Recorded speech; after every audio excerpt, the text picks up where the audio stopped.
The following are properties, original work, creations, and ideas of Kelebogile Sehoa. The ElementRings brand includes, but is not limited to, the ElementRings Pty Ltd company, the ElementRings script, comic book or manga script, characters, movie script, ElementRings merchandise, and Negu brand. All rights claimed and reserved by Kelebogile Sehoa. Hello and welcome back to ElementRings. We are going to continue from where we left off, but before that, a quick recap. Miss Kasi, Botlhale's classroom teacher, punished the kids into doing unprepared speeches, and when it was time for recess, someone pushed Botlhale from behind and he fell to the ground. I wonder who'd do such a thing. Before I continue with the story, please check out the audios that came before this one. Now that that's out the way, let's continue. Immediately after Botlhale got pushed, Tisetso quickly turns around and says, "What the hell is your problem?" He sees a huge figure and is immediately enveloped by a shadow, and this causes him to freeze. It was their classmate, a girl by the name of Lindiwe.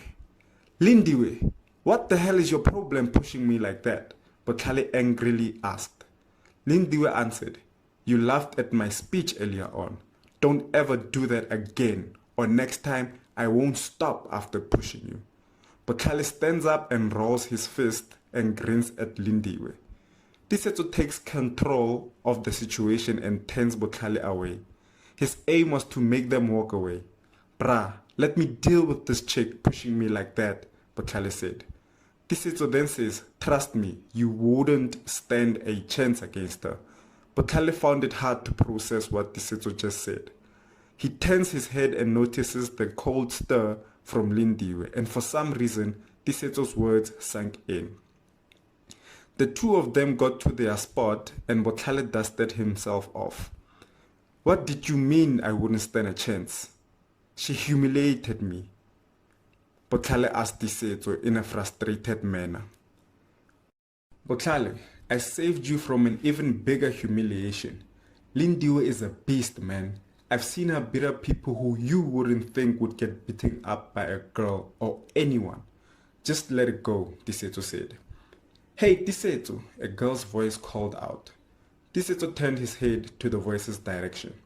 "Let me go talk to Puleng, my dog," Tisetso said while walking towards her. Botlhale was left alone and he thought long about what had happened to him and the things Tisetso said. He didn't even have an appetite anymore. He took out his phone and headsets and put on some music. He listened until recess was over. Everyone went back to the class and school proceeded normally until after school. A few hours later, the siren went off and the kids packed their stuff to head home. Botlhale was still sad about what happened with Lindiwe. He took out his phone and headsets and listened to music again. He didn't even wait for Tisetso and he walked alone. Tisetso noticed his distraught friend and didn't know what to do. He noticed how bruised Botlhale's ego was. Puleng saw Tisetso from a distance and waited for him. Botlhale passed by Puleng. "Hi Botlhale, you okay?" Puleng asked, but Botlhale just walked past her without answering. Tisetso finally caught up to Puleng and the two of them walked together. They waited until their transports arrived while talking about Botlhale's mood. Some kids used taxis, some used organized transport, some were picked up by their parents, and some used the buses. Tlalefang and Otlalefile met up with Botlhale, who paused his music when his little brothers arrived. They could tell something was wrong. "Abuti, flopo keng, ke nkare awet?" Otlalefile asked. What Otlalefile basically is asking is, "Abuti," which means big brother, "what's wrong? You don't look okay." Botlhale answers, "Ska wara mfanaka, enoba mala aka a botlhoko, ke tla ba wete." What Botlhale said was, "Don't worry, little bro. It's just that my stomach is painful, but I'll be okay." Tlalefang also said, "You'll be fine. We've got loads of medicine at home." A few minutes later, their transport showed up and the boys walked in. Puleng and Tisetso hugged and said their goodbyes. "Puleng, do me a favor," Tisetso asked. Puleng replied, "What is it?" Tisetso replied, "As I told you, Botlhale isn't okay. Can you make sure he snaps out of it, please?" Puleng ran towards the transport and said, "Okay, Tisetso, I'll see what I can do. I'll call you when I get home." The two waved at each other, and the transport left. Tisetso's father arrived moments later. He sounded the car hooter, and when Tisetso looked, his father took out his right hand, which had on a ring on the middle finger, and he waved. Tisetso hurried to the car. "Hi, Dad. You good?"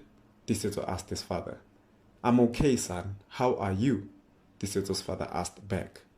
"I'm not okay," Tisetso replied. "Put on your seatbelt, son, and we'll talk about it as I drive."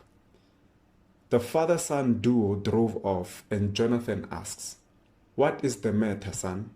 Tisetso sighs and says, "A girl pushed Botlhale to the ground earlier today, and I was ready to retaliate until I realized who it was. Then I froze." Jonathan asked, "Why did you freeze?" Tisetso looked out the window and said, "Because it was Lindiwe Matsetse." Jonathan laughed and said, "Well, don't be ashamed, my boy. We both know how violent she can get. Besides, boys and men have no business beating up women. You made the right choice." Tisetso sadly said, "I guess you're right, Dad." He continues to think, "Botlhale is my best friend.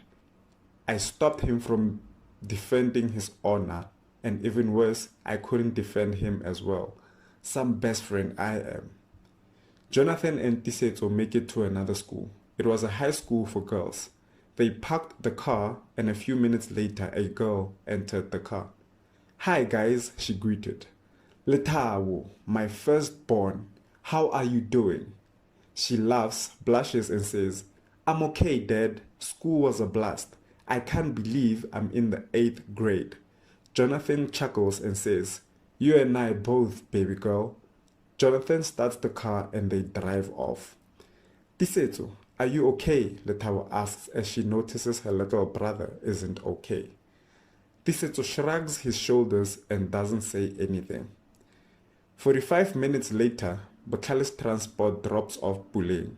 When she exits, she says, "Botlhale, I don't know what happened between you and Tisetso.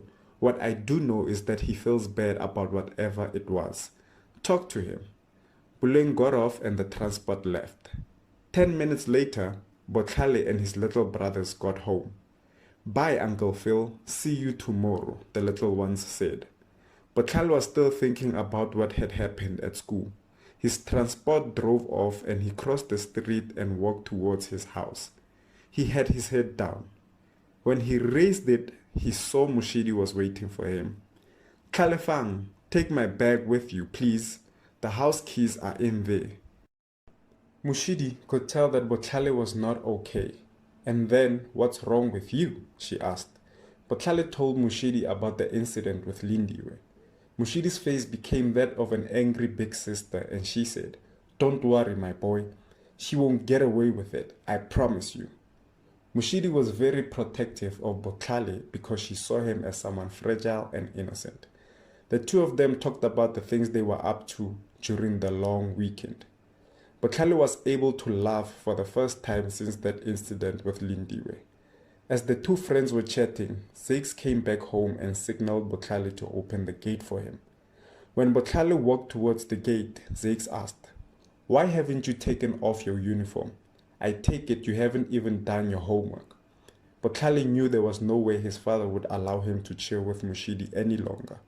Botlhale opened the gate and he told Mushidi that they'd see each other the next day. Zakes drove in and slowly asked, "Mushidi, how are you?" Mushidi replied, "I'm fine, thank you." Zakes further said, "Let me deal with Botlhale and his homework. You two will see each other the next day, okay, my girl?" Mushidi replied, "No problem, sir. I understand." And she walked home. And that's the end of the 6th release. As you all heard, Botlhale was very sad that he couldn't teach Lindiwe a lesson. Should Tisetso have left Botlhale to retaliate? But then again, Tisetso seems to know something we don't. At least Mushiri was able to make Botlhale forget about the incident and laugh again. Please turn on your notification bells so you don't miss the next release. Remember, don't be afraid to interact or theorize possible outcomes with one another or me in the comment section. I think that will help improve the overall experience of the story for all of us. Thank you for tuning in, and bye for now.